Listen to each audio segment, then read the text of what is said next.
மக்கதோனியா சபைக்கு தேவன் கொடுத்த கிருபை, the grace which God gave to the church in Macedonia. Macedonia தேசத்தில் இருந்த சபைக்கு தேவன் கொடுத்த கிருபை இன்றைக்கு நமக்கு, சபைக்கு, நம் ஒவ்வொருவருக்கும் தேவையான ஒன்றதாக இருக்கிறத நம்ம பார்க்க முடியும்.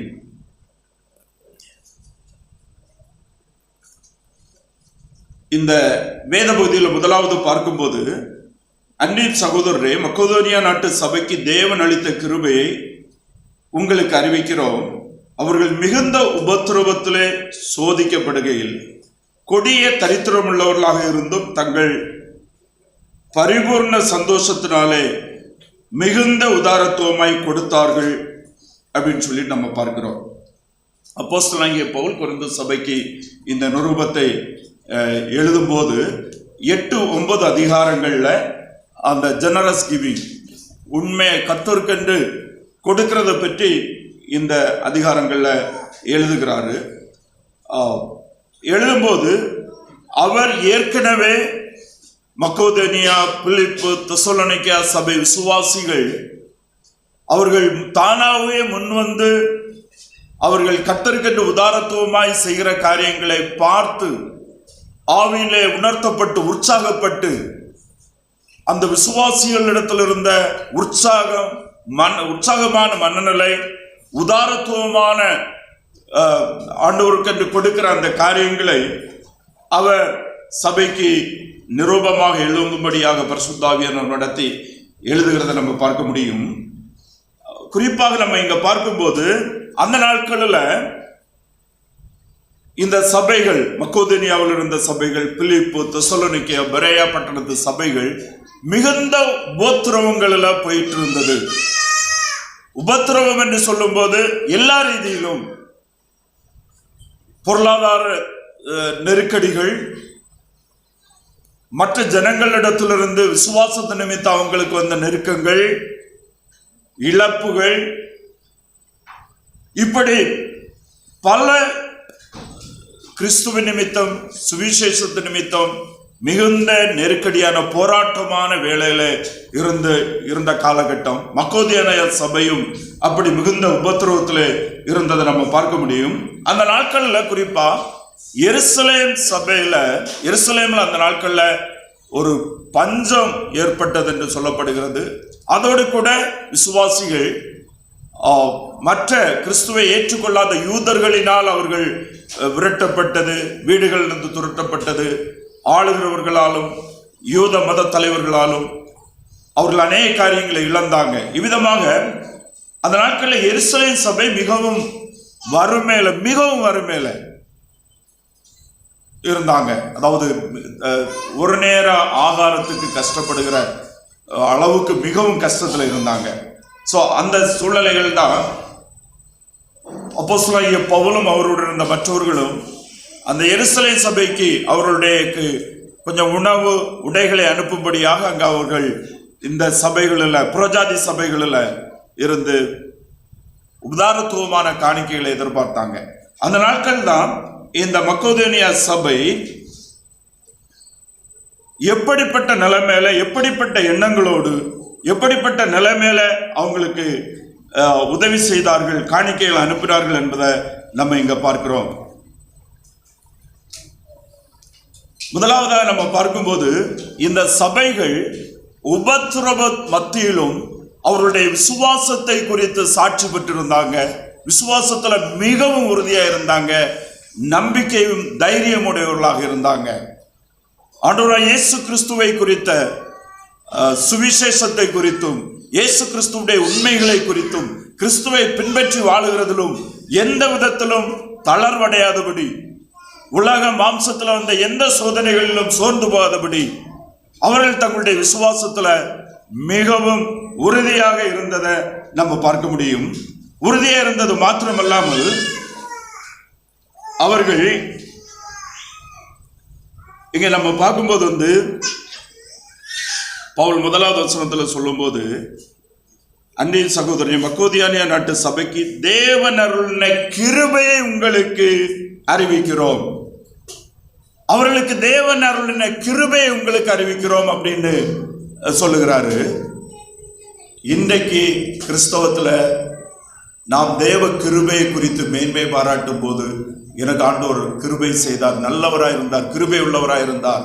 என்னன்னா, எனக்கு ஒரு அருமையான ஒரு பெரிய வீடை கட்டும்படியாக கர்த்தர் உதவி செய்தார், தேவனுடைய கிருபைக்கு ஸ்தோத்திரம்.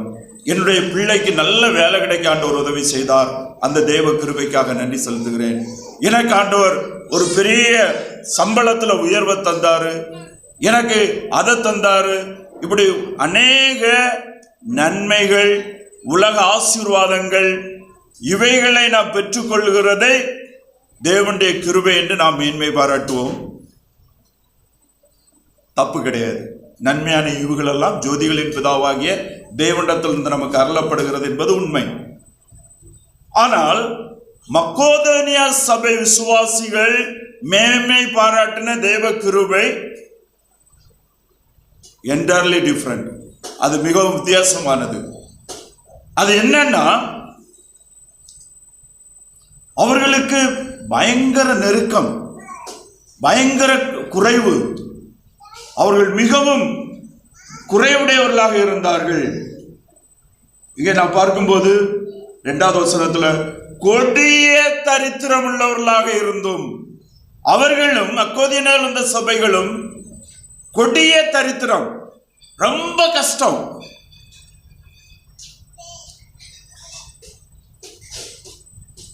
இன்றைக்கு ஒரு நேரம் சாப்பிட்டா அடுத்த சாப்பாடுக்கு எப்ப கிடைக்கும், என்ன கிடைக்கும், எது கிடைக்கும் என்கிறதே அவங்களுக்கு தெரியாது. கொடிய தரித்திரம்.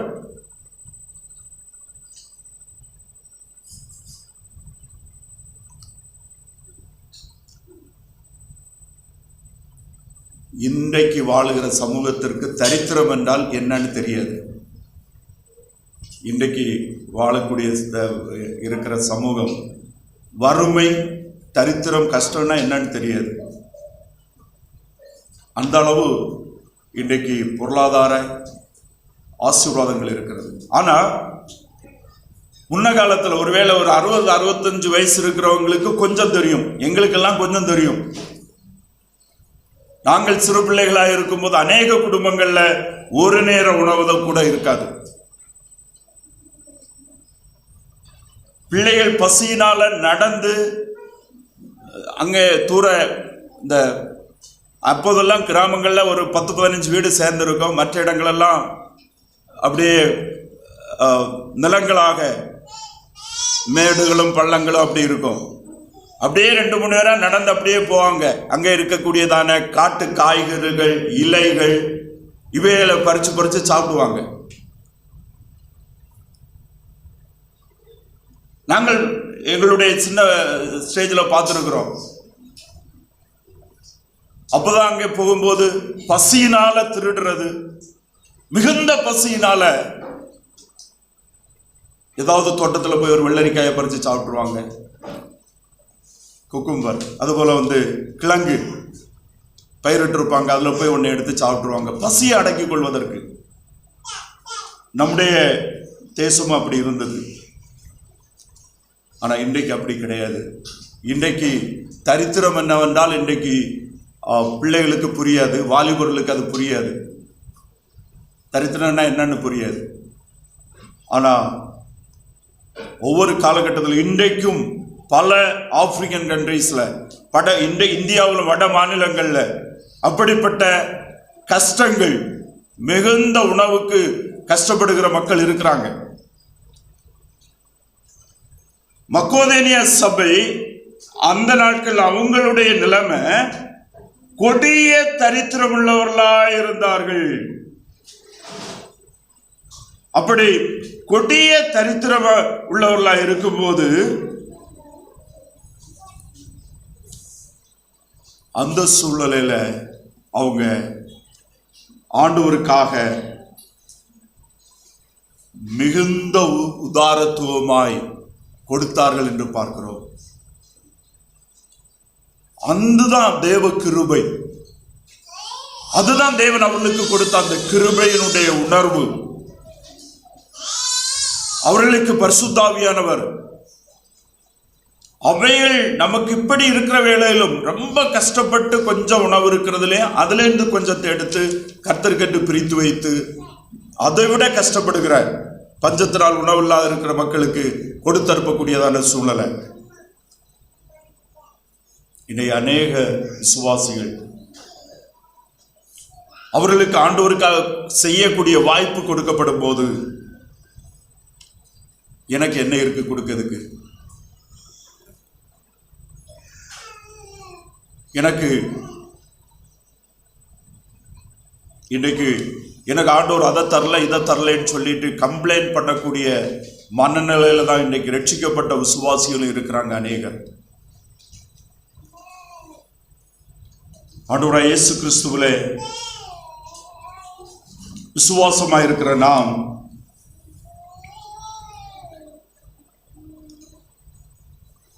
கொடுத்தல் என்பது முதலாவது. நம்முடைய தேவைகள் நமக்காக ஜீவனை தந்த ஆண்டவர் இரட்சகருமாய் இயேசு கிறிஸ்துவினால் சந்திக்கப்படும். நமக்கு உதவி வானத்தையும் பூமியும் படைத்த சிருஷ்டி கர்த்தரிடத்திலிருந்து வருகிறது என்ற விசுவாசத்தோடு நாம் மற்றவர்களுக்காக கொடுப்பதும் ஊழியம் செய்வதும் விசாரிப்பதும் எந்த காரியங்களாக இருந்தாலும் நாம் எதை பெற்றுக்கொள்வோம், எது கிடைக்கும், எது இருக்கிறது என்பதற்கு அப்பாற்பட்டு நாம் ஆவியினால் ஏவப்பட்டவர்களாக தேவனுடைய ஆளுகையையும் தேவனுடைய வழிநடத்துதலையும் உணர்ந்து நம்மை நடத்துகிறவர் நம்மை போஷிப்பார் என்று விசுவாசத்தோடு நாம் நமக்கு உண்டானதுல கொடுக்கக்கூடிய ஒரு மனநிலை நமக்கு இருக்க வேண்டும்.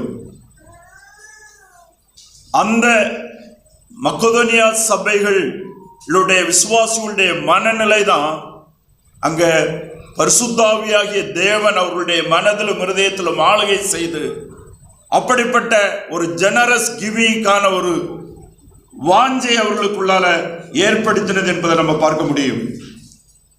பிலிப்பியர் 2வது அதிகாரம் 13வது வசனத்தில் நாம் பார்க்கிறோம். தேவன் தாமே ஒரு வாசிப்போம். பிலிப்பியர் 2:13.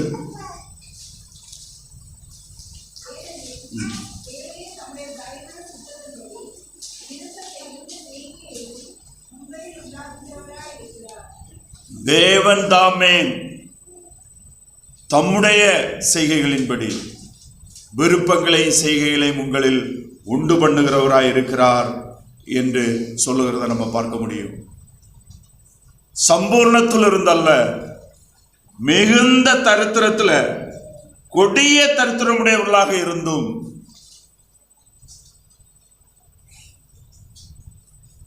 அதாவது நமக்கு ரொம்ப தேவையா இருக்கிறதுல இருந்து கூட எடுத்து கர்த்தரை நினைத்து நாம் தேவையானவர்களுக்கு இல்லாதவர்களுக்கு நாம் அவைகளிலிருந்து எடுத்து பகிர்ந்து கொள்ளக்கூடிய மனநல நாம் ஆண்டவராகிய இயேசு கிறிஸ்துவிலும் அவருடைய வார்த்தையிலும் எவ்வளவு விசுவாசம் உடையவர்களாக இருக்கிறோம் என்பதை அப்படிப்பட்ட அர்ப்பணமான சாக்ரிஃபிஷியல் கிவிங் வெளிப்படுத்துகிறதாக இருக்கிறத நம்ம பார்க்க முடியும். இன்னும் அவங்க எப்படி கொடுத்தாங்க? சரி, அப்போஸ்தலனாகிய பவுல் சொல்லிட்டாரே, எப்படி நம்ம கொஞ்சம் இங்கிருந்து கொடுக்காம இருக்கிறது? நம்ம சபையில இருந்து பவுல் நமக்கு எவ்வளவு ஆலோசனை தந்திருக்கிறாரு, நமக்காக ஜெபித்திருக்கிறாரு, ஊழியம் செய்திருக்கிறாரு. அப்படி அப்போஸ்தலனாகிய பவுல் கேட்கறதுனால நம்ம கொஞ்சம் எப்படியாவது இருக்கிறதுல பகிர்ந்துக்கிடுவோம். நமக்கும் கஷ்டம்தான், நமக்கு நெருக்கம்தான், என்ன செய்யுது அப்படிங்கிற மனநிலையில கொடுத்தாங்களா? அங்க வேதவசனம் சொல்லுகிறது, தங்கள் பரிபூர்ண சந்தோஷத்தினாலே மிகுந்த உதாரத்துவமாய் கொடுத்தார்கள். They gave with a great joyful heart. They thought that it's a great privilege to do that. மிகுந்த சந்தோஷம் அவங்களுக்கு அதை செய்கிறது, கொடுக்கிறது.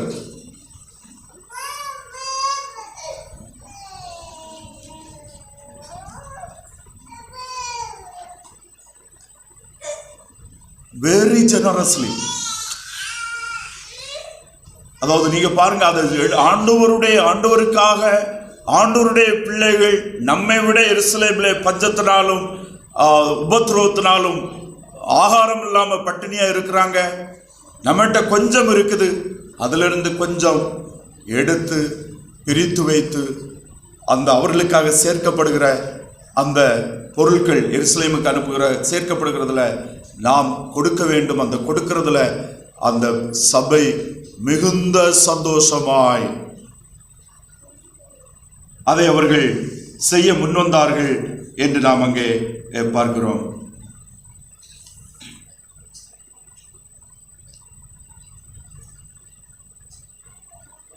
இன்றைக்கு நாம் அநேகமாக கொடுக்கிறோம். கன்னியாகுமரி மாவட்டம் மிஷன்ஸ் சப்போர்ட் பண்றதுல ஒரு முக்கியமான மாவட்டம் என்று கருதப்படுகிறது. குறிப்பா சவுத் தமிழ்நாடு டிஸ்ட்ரிக்ட், கன்னியாகுமரி, தூத்துக்குடி, திருநெல்வேலி மிஷன்ஸுடைய பேக் போனா இருந்து செயல்படுவது ரொம்ப சந்தோஷமான காரியம். அது கர்த்தரால் நன்மை ஆசீர்வாதங்களை கொடுக்கிறது என்பதிலும் சந்தேகம் இல்லை. ஆனால் அநேக வேளைகளில் தங்கள் பரிபூர்ணத்திலிருந்து அநேகர் அதிகமாக கொடுக்கிறாங்க.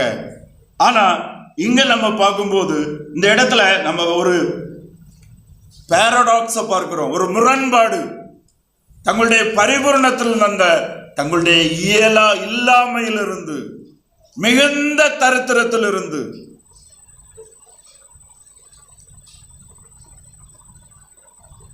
அநேக விசுவாசிகள் 10 கர்த்தருடைய கொடுக்கிறதை குறித்து சந்தோஷப்படுவாங்க. 10 அல்ல 2 அதிகமாக கொடுக்கிறவங்க இருக்கிறாங்க. இன்னைக்கு அநேக குடும்பங்களில் சொல்லும் போது நாங்கள் சில மிஷனரிகளை அவருக்கு உதவி செய்கிறத குறித்து அவங்க சந்தோஷப்படுகிறத பார்க்க முடியும். சந்தோஷமான காரியம்தான். நாமும் அவர்களோடு சந்தோஷப்படுவோம், அவர்களுக்காக ஜெபிப்போம். அது வெரி குட். ஆனா மக்கோதனியா மக்களுடைய மனநிலை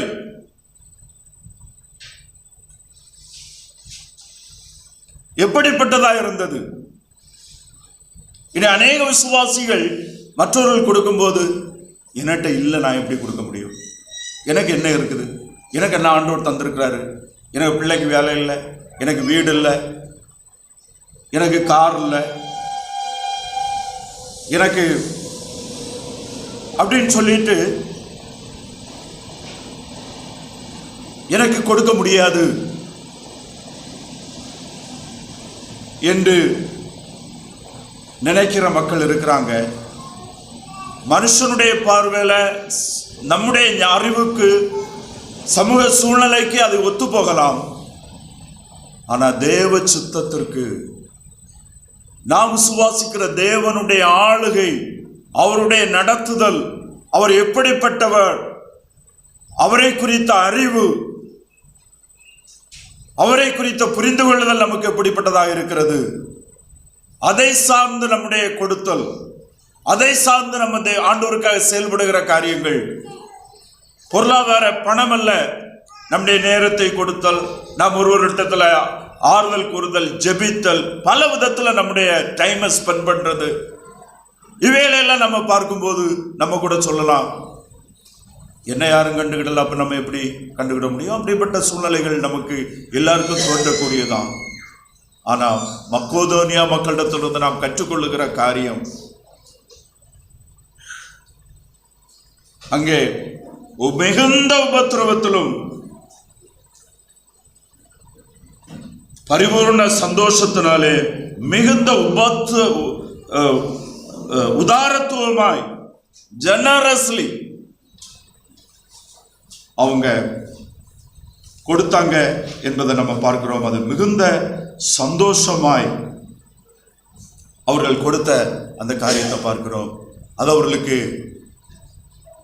மிகுந்த பலன்களை, தேவனுடைய பார்வையில் அது மிகுந்த பாராட்டுக்கும் ஏற்றுக்கொள்ள அங்கீகரிக்கக்கூடியதாக இருந்தது என்பதை நம்ம பார்க்க முடியும். பரலோகத்தில் அதனுடைய பொக்கிஷங்கள் அவர்களுக்கு மிகுதியாக இருக்கிறதையும், கர்த்தர் அவங்களை அற்புதமாக அதற்கான பலனை கொடுக்கிறார் என்பதை நாம் அறிந்திருக்கிறோம். 3வது வசனத்தில், மேலும் அவர்கள் தங்கள் திராணிக்கு தக்கதாகவும் தங்கள் திராணிக்கு மிஞ்சியும் கொடுக்க தாங்களே மனதுள்ளவர்களா இருந்தார்கள் என்பதற்கு நான் சாட்சியாக இருக்கிறேன்.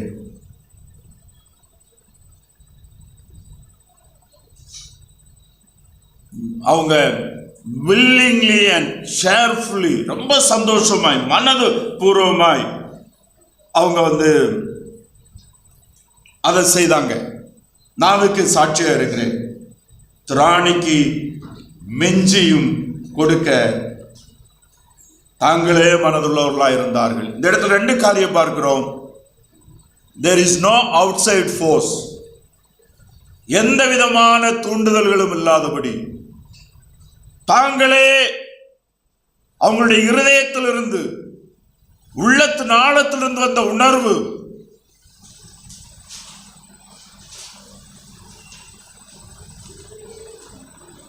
இன்னைக்கு மிஷன்ஸ் கூட டாக்டிக் யூஸ் பண்றாங்க மக்களிடத்துல ஃபண்ட் ரைஸ் பண்றதுக்கு. நான் அது தப்பு சரிங்கிறதுக்கு நான் வரல. ஊழியங்கள் நடக்கட்டும், மிஷன்ஸ் நமக்கு தேவை, மிஷனரிஸுக்கு தேவை இருக்குது, மிஷனரிஸ் நார்த் இந்தியாவுக்கு போக வேண்டிய தேவை இருக்குது. நிறைய டாக்டிக்ஸ் எல்லாம் யூஸ் பண்ணுறாங்க, காசு அவங்களுடைய தேவைகள், டார்கெட்டுகள் நிறைவேற்றுவதற்கு. அது ஒரு சைடு. பட் ஆனால் இங்கே வேதத்தில் நம்ம பார்க்கும்போது மக்கோதேனியா சபை விசுவாசிகளுடைய கொடுத்தல் பாராட்டப்படுவதற்கு, அவங்க கொடுத்ததுக்கு அவங்களுக்கு எந்த விதமான ஒரு எதிர்பார்ப்பு, இப்படி கொடுத்தா நமக்கு இது நடக்கலாம், அல்லது பாராட்டை பெறலாம், அல்லது வீட்டிலே ஒருவர் மறைமுகமாக அவங்கள தூண்டி நீங்க இப்படி செய்தீங்கன்னா, நிறைய பேர் அப்படி கூட எடுக்கிறாங்க. நமக்கு ஆண்டோருக்கு 10 கொடுத்தா நமக்கு ஆண்டோர் 20 தருவார், அப்படிப்பட்ட காரியங்கள் எல்லாம் இருக்குது. நிறைய விஷயங்கள் இன்னைக்கு கிறிஸ்தவத்தில் நம்ம அதை விட்டுருவோம். பட் இங்க அவங்க பாராட்டப்படுகிறாங்க.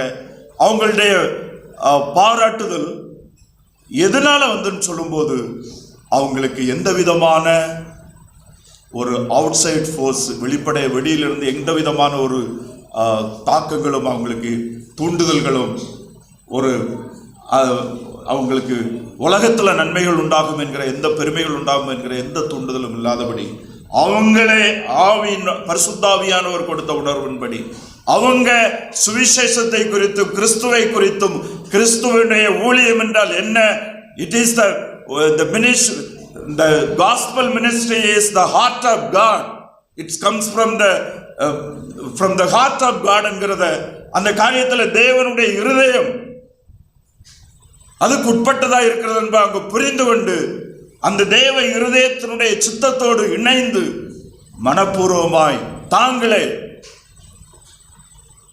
அதை முன்வந்து மிகுந்த சந்தோஷமாய் அதை செய்தார்கள் என்பதை நான் பார்க்கிறோம். அதனாலதான் அது தேவனால மிகுந்த அங்கீகரிப்பையும் மிகுந்த பாராட்டையும் பரலோகத்திலிருந்து அது பெற்றுக்கொண்டது என்பதை நம்ம பார்க்கிறோம். 2 கொரிந்தியர் 9வது அதிகாரம் 7வது வசனத்தை ஒரு வாசிப்போம். 9:7.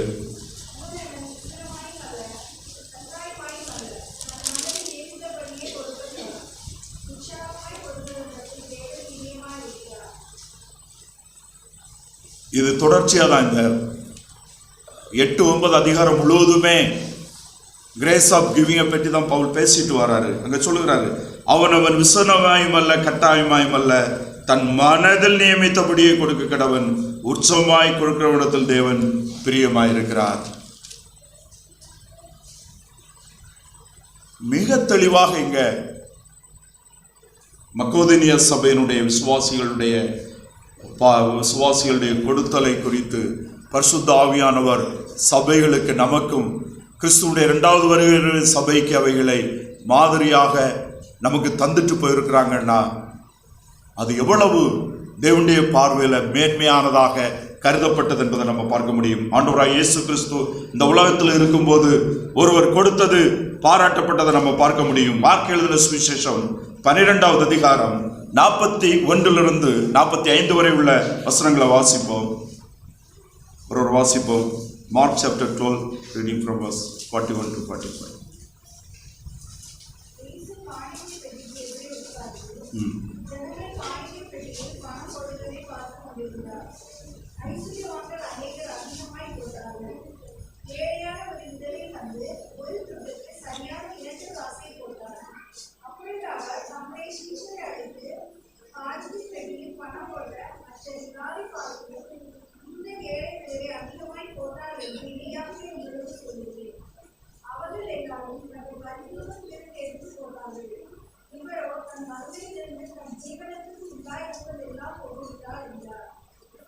ஆண்டவராய் இயேசு கிறிஸ்து இந்த உலகத்தில் இருக்கும்போது எருசலேம் தேவாலயத்தில் எல்லாரும் காணிக்கைகளை கொண்டு போடுறத பார்த்துட்டு இருக்கும்போது அங்கே ஒரு விதவை, ஏழை விதவை 2 காசு காணிக்கை போடுறத பார்த்து ஆண்டவராய் இயேசு கிறிஸ்து அதை சீஷர்களுக்கு முன்பாக அந்த பெண்மணியினுடைய கொடுப்பை எடுத்து காட்டி, எல்லாரை விட மேலான தனக்கு உண்டான, தனக்கு இருந்த தன்னுடைய ஜீவியத்துக்கு இருந்த எல்லாவற்றையும் அவள் கொடுத்தாள் என்பது அங்கே கிறிஸ்து அவர்களுக்கு முன்பாக எடுத்து சொல்ல காரணம் என்ன?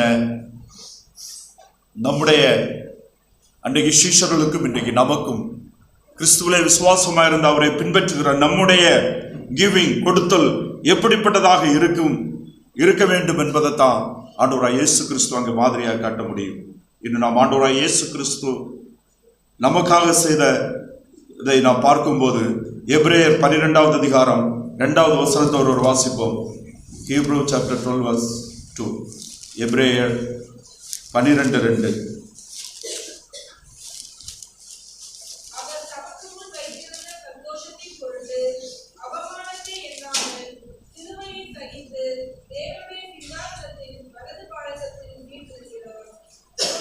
இங்க நாம் பார்க்கும்போது ஆண்டவராய் இயேசு கிறிஸ்து நமக்காக தன்னையே கொடுத்ததனுடைய காரணம் என்ன? தன்னையே ஜீவபலியாக சந்தோஷமாக கல்வாரி சிலுவையிலே மரிக்கும்படியாக தன்னை ஒப்பு கொடுத்ததனுடைய காரணம் என்ன? தமக்கு முன் வைத்திருக்கிற சந்தோஷத்தை பொருட்டு. அந்த அவருடைய சிலுவை மரணத்தின் பலன், அவருடைய சிலுவை மரணத்தில் ஏற்படுகிற மீட்பு, அதனுடைய மகிமை, அதனுடைய மேன்மை, அதனுடைய உன்னத படுகிற மகிமை, மகிழ்ச்சி, அதனுடைய நித்தியத்துவம், அவருடைய ஆளுகை, அதனுடைய பிதாவாகிய தேவனுக்கு முன்பாக அதனுடைய the glory of his death, அதை பார்த்து அவர் தன்னை ஒப்பு கொடுத்தது போல இயேசு கிறிஸ்துவிலே விசுவாசமாக இருக்கிற நாம், கிறிஸ்து இயேசுவிலே நமக்கு உண்டாயிருக்கிற நித்திய மகிமை, மேன்மை, நித்தியத்தில் நிரந்தரமாக அவர் தேவனிடத்திலிருந்து வருகிற பலன்களை பார்த்து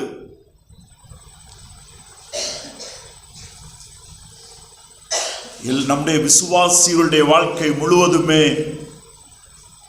we need to have a vision of heaven, the glories, the eternal glories which we are going to receive one day, and we are going to be with God forever and ever, rejoicing and enjoying.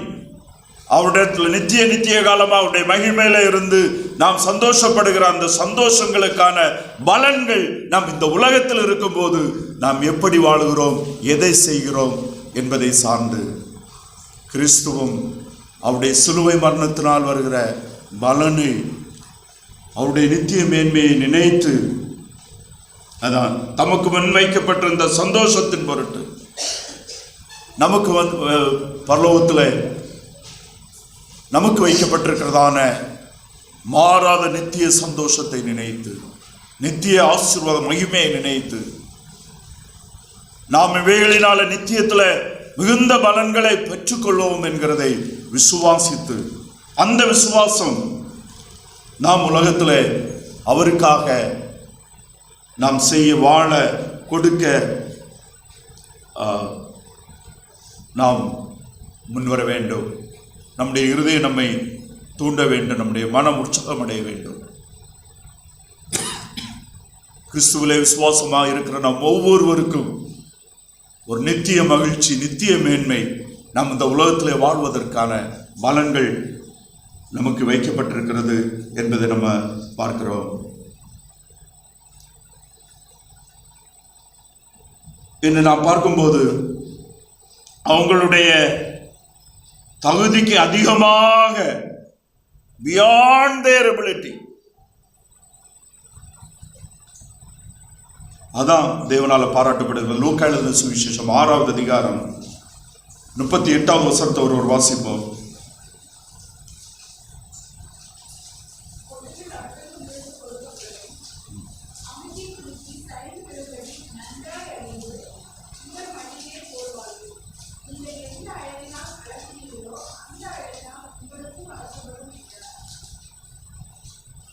கொடுங்கள், அப்பொழுது உங்களுக்கு கொடுக்கப்படும்.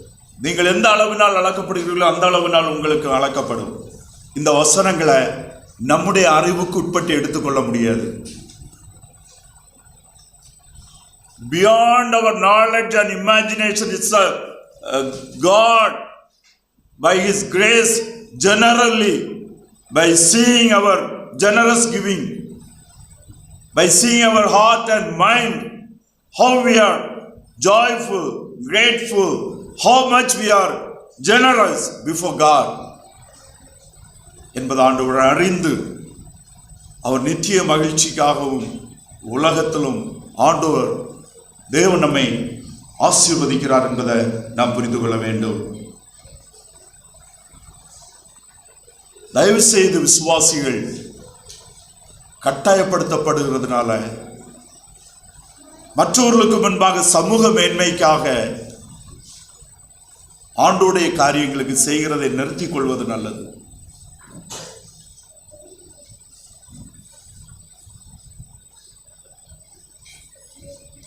நாம் கொடுக்க வேண்டும் என்னவென்றால் நாம் எல்லாவற்றையும் ஆண்டவரிடத்திலிருந்து இலவசமாய் பெற்றிருக்கிறோம். நாம் கொடுக்க வேண்டும் ஏனென்றால் அது தேவனுடைய சித்தமாய் இருக்கிறது. அது எந்த விதத்திலும் நாம் இதை எதிர்பார்த்தோ அல்லது சமூகத்தினுடைய தாக்கத்திற்கோ இருக்கக்கூடாது. 4-5 வசனங்கள் ஒரு வாசிப்போம்.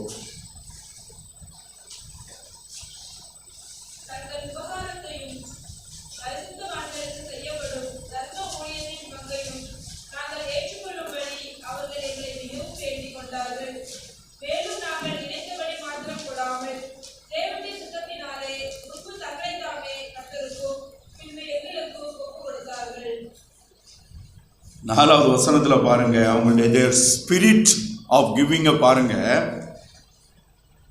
தங்கள் உபத்திரவத்தையும் பரிசுத்தவான்களுக்கு செய்யும் தர்ம ஊழியத்தின் பங்கையும் நாங்கள் ஏற்றுக்கொள்ள வேண்டும் என்று அவர்கள் எங்களை மிகவும் வேண்டிக் கொண்டார்கள்.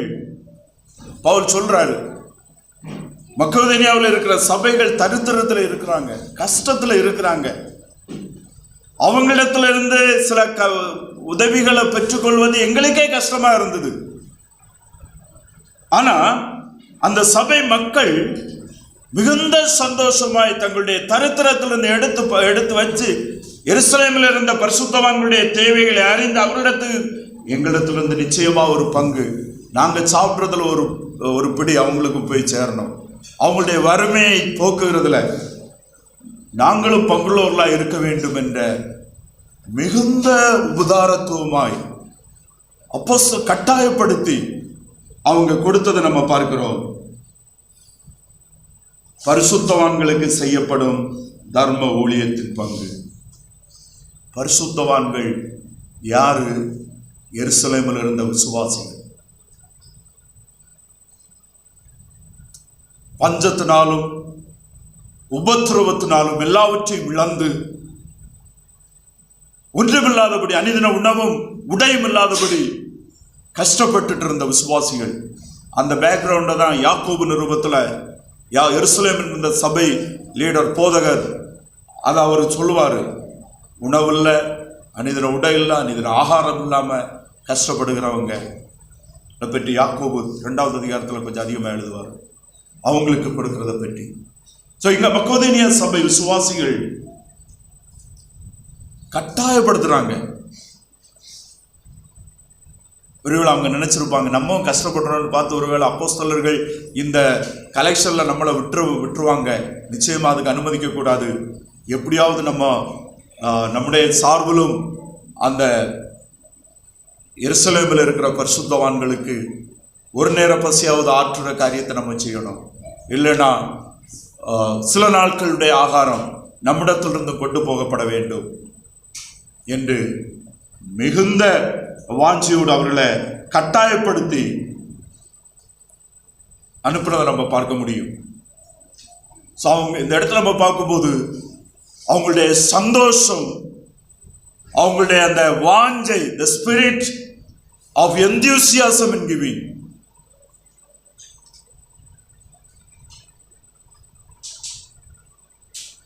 Giving is a great gift.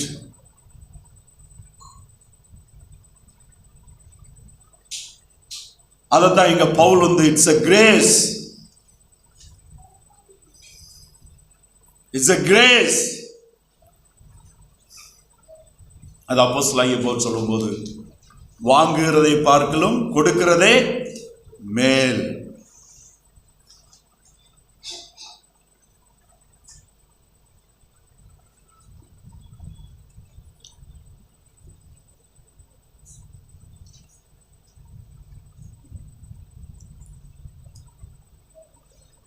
இன்னைக்கு பரிசுத்தவான்கள்னு சொன்னால் ஒரு சிலர் தங்களை பரிசுத்தவான்னு சொல்லிட்டு எல்லாம் எங்கள்கிட்ட தான் கொண்டு வரணும்னு சொல்லிட்டு அவங்க இன்றைக்கி கிறிஸ்தவம் பரிசுத்தவான்கள் யாருங்கிறத அறியாமையில் இருக்கிறாங்க, தவறான புரிந்து கொள்ளுதலோடு இருக்கிறாங்க. வேதவசன வெளிச்சத்தில் பரிசுத்தவான்கள் யார் என்று நாம் பார்க்கும்போது ஆண்டவராக இயேசு கிறிஸ்துவை சொந்த ரட்சகராக ஆண்டவராக விசுவாசித்து ஏற்றுக்கொண்டவர்கள். ஒருவேளை ஒரு சிலர் நல்ல விசுவாசத்திலும் நல்ல தெய்வ பக்தியிலும் நல்ல சாட்சியிலும் மக்களுக்கு முன்பாக வாழ்விலும் பரிசுத்தவான்கள் என்று பெயர் எடுத்திருக்கலாம். அவர்களுக்கு நன்றி. அவர்கள் உண்மையான வாழ்க்கையில ஆண்டவருக்கு மாதிரியாக வாழ்கிறான்னா அவங்களுடைய மாதிரிகளுக்கு ஸ்தோத்திரம், நம்ம அவங்கள பின்பற்றலாம். அதனால தயவு செய்து உங்களுடைய பணத்தை எல்லாம் கொண்டு அவங்களிடத்துல கொட்டி அவங்களே நாசம் பண்ணி நீங்களும் நாசம் ஆகாதுங்க. அப்படிப்பட்டவங்க பசியோடு இருந்தால் அவங்களுக்கு ஆகாரம் கொடுங்க. அப்படிப்பட்டவங்களுக்கு உடை இல்லைன்னா உடை கொடுங்க. அப்படிப்பட்ட ஊழியத்தை செய்கிறவருடைய ஊழியத்தினுடைய தேவையை நீங்கள் புரிந்து கொண்டால் அதில் நீங்கள் ஒரு பார்த்தா இருங்க. மாறாக ஒரு சிலரை தேவ மனுஷன் என்று அடையாளப்படுத்தி பொருளாதாரத்தை எல்லாம் கொண்டு கட்டி அவர்களையும் நாசப்படுத்தி சமூகத்தில் கிறிஸ்துவுக்கு கெட்ட பெயரும் உண்டாக்க வேண்டாம். இன்றைக்கு கிறிஸ்தவம் அதை செய்து கொண்டிருக்கிறது.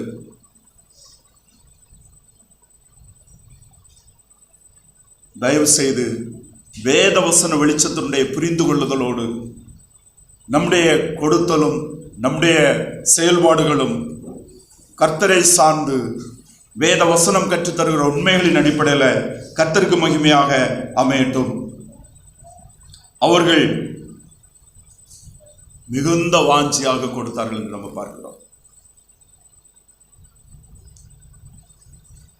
பழைய ஏற்பாட்டில் நம்ம ஒரு காரியத்தை நம்ம பார்க்க முடியும். எலியா தீர்க்கதரிசி 1 ராஜாக்கள் 17வது அதிகாரம் 10 to 15 வரை உள்ள வசனங்கள் ஒருவர் வாசிப்போம். 1 ராஜாக்களின் புஸ்தகம் 17வது அதிகாரம் 10 to 15 வரை உள்ள வசனங்கள்.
நமக்கு நல்லா தெரியும், எலியா தீர்க்கதரிசியினுடைய காலத்துல ஆகாப் ராஜாவாக இஸ்ரவேல் ஆகாப் ஜெசபல் தேவனுக்கு விரோதமாக கொடிய பாவம் செய்து விக்கிரகங்களை வழிபட்டு பெரிய பல்லாப்பை செய்தபடினால தேசத்திலே பஞ்சம், கொடிய பஞ்சம், உணவில்லை. கர்த்தர் எலியா தீர்க்கதரிசி அற்புதமாக முதலாவது கேரி தாத்தங்கரையில பாதுகாத்தவர், காக்கையின் மூலமாக ஆகாரம் கொடுத்தவர். இப்போது கர்த்தர் இந்த விதவையினிடத்திற்கு வழி நடத்துகிறார். அந்த எலியா தீர்க்கதரிசி அந்த விதவையிடத்துல போகும்போது அவர்கள் விறகு பிறகிட்டு இருக்கிறாங்க. அந்த எலியா தீர்க்கதரிசி பேசுறாங்க. அப்போது அந்த பெண்மணி சொல்றாங்க, என்னிடத்துல ஒரு நேரம் 2 அப்பம் செய்து என்னுடைய மகனுக்கு ஒன்று எனக்கு ஒன்று ஒரு பிடிமா கொஞ்சம் எண்ணெய் அவ்வளவுதான் இருக்குது. அப்ப எலியா தீர்க்கதரிசி சொல்லுகிறாரு, சரி அதை நீ செய், எனக்கு ஒண்ணு தா அப்படின்னு சொல்றாரு. நீங்க பாருங்க, அந்த ஸ்திரீனுடைய பார்வையில அது கடைசி ஃபுட்டு, கடைசியா சாப்பிட்டுட்டு சாக போற ஃபுட்டு. இதுல போய் இவருக்கு கொடுத்து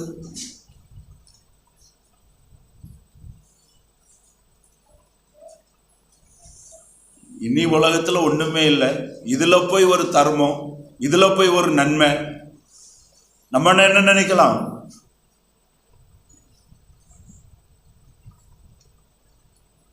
நானே என்னுடைய வாழ்க்கையை முடிய போகுது, நான் சரியா நான் இதை ஒன்றும் நானும் மகனும் கொடுத்து சாப்பிட்டுட்டு போயிட்டு போவோம், நீங்க போய் வேற எங்கேயாவது இருக்கிற இடத்துல பாருங்கன்னு சொல்லியிருக்கிறேன். ஆனால் எலியா தீர்க்கதரிசி சொன்னபடியே அவங்க அந்த முதல் அப்பத்தை செய்து எலியா தீர்க்கதரிசி இடத்துல கொண்டு வர்றாங்க. அந்த பஞ்சம் தீருகிறது வரையிலும் களத்திலே மா குறையவும் இல்லை, எண்ணெய் களத்திலே எண்ணெயும் குறையவில்லை. கர்த்தர் காண்கிறார், கர்த்தர் நடத்துகிறார், கர்த்தர் நம்முடைய தேவைகளை சந்திக்கிறவர். கொடுப்பதற்கும் உண்மையான ஆண்டவருடைய காரியங்களை செயல்படுவதற்கும் சுய ஞானத்தின் அடிப்படையில் நம்முடைய அறிவை சுருக்கி கொண்டு நம்முடைய அறிவின் அடிப்படையில் செயல்படாதபடி நம்மை ரட்சித்த தேவன், நம்மை காண்கிறவர். வனாந்தரத்திலே ஆகார் தன்னுடைய மகனோடு தன்னுடைய கரத்தில் இருந்த தண்ணீர் தீர்ந்து என்னுடைய பிள்ளை சாவதை நான் பார்க்க மாட்டேன் என்று தூரத்தில் நின்று அழும்போது ஆண்டவர் அங்கே போய் அவளை சந்தித்தது போல தேவன் நம்மை கிறிஸ்து இயேசுவை நேசித்தவர், நம்மை காண்கிறவர், நம்மை அறிந்திருக்கிறவர். நம்முடைய நிலைமை தெரியும், நம்முடைய பாக்கெட்ல எவ்வளவு இருக்குது, நம்முடைய வருமானம் என்ன, நம்முடைய பலன் என்ன, நம்முடைய தகுதி என்ன, நம்முடைய திறமை என்ன, எல்லாவற்றையும் அறிந்திருக்கிறவர். ஆண்டவருடைய காரியங்கள்ல உண்மையா இருந்து அவருக்கு கீழ்ப்படிந்து அவருடைய வசனத்தின்படி வாழ்ந்து அவருடைய சித்தத்தின்படி நாம் சந்தோஷமாய் செயல்படும் போது கர்த்தர் நம்மையும் அற்புதமாக அதிசயமாக நடத்துகிற நல்ல தேவனா இருந்து நம்முடைய சாட்சியையும் நம்முடைய மேன்மை சாட்சியை மகிமையாக மேன்மையாக உயர்த்துவார். மக்கோதோனியா மக்களுக்கு அநேக கோடிக்கணக்கில் பணமும் செல்வமும் இருந்திருந்தால் இன்னைக்கு நாம் அந்த மக்கோதோனியா மக்களை பற்றி நாம் பேச மாட்டோம். ஆனால் இன்றைக்கு ஒவ்வொரு உலக வரலாற்றிலும் வாழ்ந்த மக்களுடைய வாழுகிற மக்களில் 25-30% மக்களுக்கு மேலாக மக்கோதோனியா மக்களை அறிந்திருக்கிறார்கள். அவர்களை குறித்து நாம் பாராட்டுகிறோம். அவர்களுடைய மேன்மை இன்றைக்கு நிற்கிறது. மாத்திரமல்ல, நாம் உன்னதங்களிலே நம்முடைய இரட்சகர் ஆண்டவருமாய் இயேசு கிறிஸ்துவோடு கூட நித்திய காலமாக வாழும்போது அவர்களுடைய மேன்மை மகிமையும் பார்த்து நாமும் பார்க்கக்கூடியதாக இருக்கும். அப்படிப்பட்ட செல்வம், அப்படிப்பட்ட மேன்மை எவ்வளவு பெரிது! உலகத்திற்காக தங்களுக்காக வென்று வைத்திருந்தால் அவர்கள் அழிந்திருப்பார்கள். அவர்களுடைய பெயர்கள் அவர்களை குறித்து யாருமே அறிந்திருக்க மாட்டோம், தெரிந்திருக்காது. பரலோகமே மறந்திருக்கும். ஆண்டவராய் இயேசு கிறிஸ்து என்ன சொன்னார்? உங்களுக்கு பொக்கிஷங்களை பரலோகத்துல சேர்த்து வையுங்கள். மக்கோதோனியா சபை மக்கள் அதை செய்தாங்க. நாம் அதை செய்கிறோமா? எவ்வளவு பெரிய ஒரு சாட்சி, எவ்வளவு பெரிய கிருபை! இன்றைக்கு கிறிஸ்தவம் பார்க்கிற கிருபை என்ன தெரியுமா? நமக்கு எல்லாருக்குமே தெரியும், நான் அதை ரொம்ப பேசவில்லை. ஆனா வேதம் பார்க்கிற தேவ கிருபை என்ன இங்கே நாம் பார்க்கிறோம். நாம் பரலோகம் பார்க்கக்கூடிய பரலோக தேவனுடைய பரிசுத்த ஆவியானவருடைய பலனினால், நடத்துதலினால், உணர்த்துதலினால் நம்முடைய மனதிலும் இருதயத்திலும் இருந்து வரக்கூடிய தேவ கிருபை அது நிலைத்து நிற்கும். அது கர்த்தரை மகிமைப்படுத்தும். அந்த புகழ்ச்சி அழியாத புகழ்ச்சி. அதை நாடி நாமும் அந்த மாதிரியை பின்பற்ற கர்த்தர் தாமே நமக்கு உதவி செய்வார். நாம் கண்களை மூடுவோம். நம்ம